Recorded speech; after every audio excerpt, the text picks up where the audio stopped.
জুই জ্বলি জ্বলি জ্বলি উঠে চকুবোৰ অঙঠা হৈ আকাশতুৰে মেজি জুই জ্বলি জ্বলি জ্বলি উঠে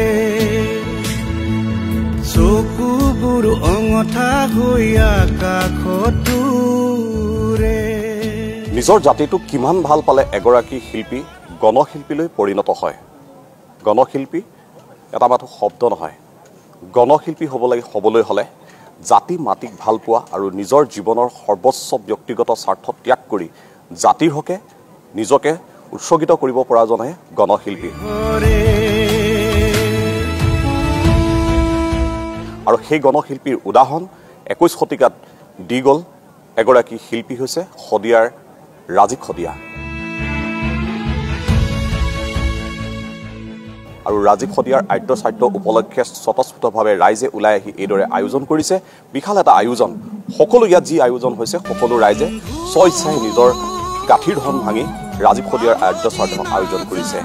এক উদাহৰণ বিৰল উদাহৰণ ৰাজীৱ শদিয়া যি নিজক জাতি ভাল পায় এই গোটেই পৰিৱেশটোৱে তাকেই বুজাইছে পাহৰি নাযাবা দে জীৱনৰ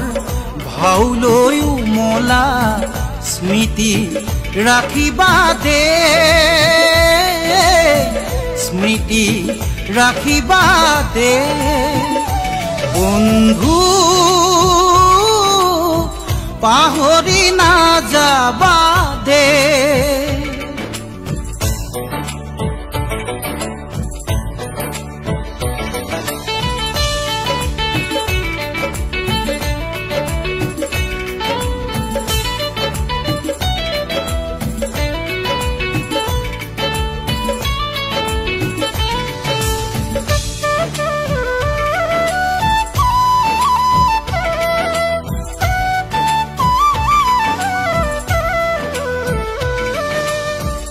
আকাশ ভাঙিলেও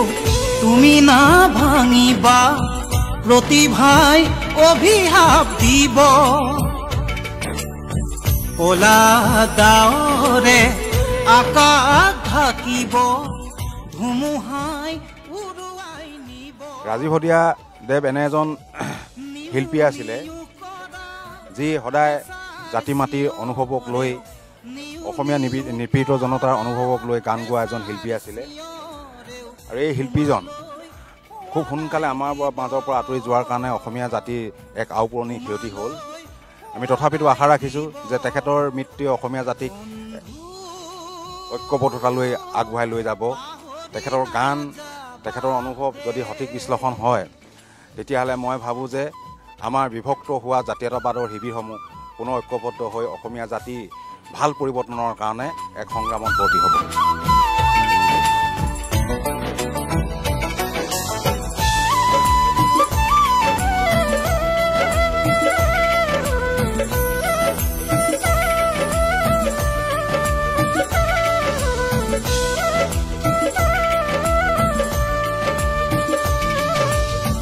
জ্যোতিৰ নামে হবা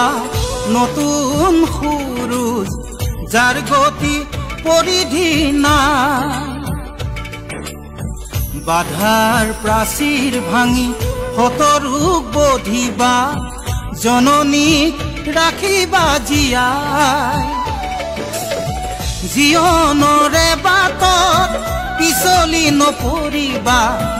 জীৱনৰে বাটত পিছলি নপৰিবা সাহেৰে আগুৱাই যাবা সাহেৰে আগুৱাই যাবা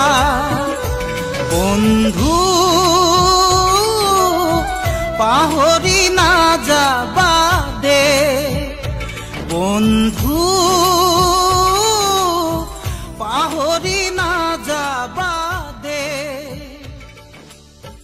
জীৱন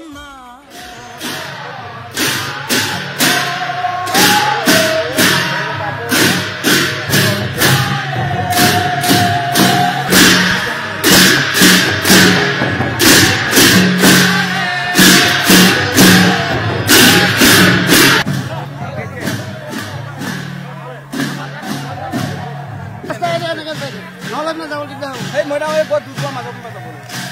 সেই গছটো বা মাজা দিবি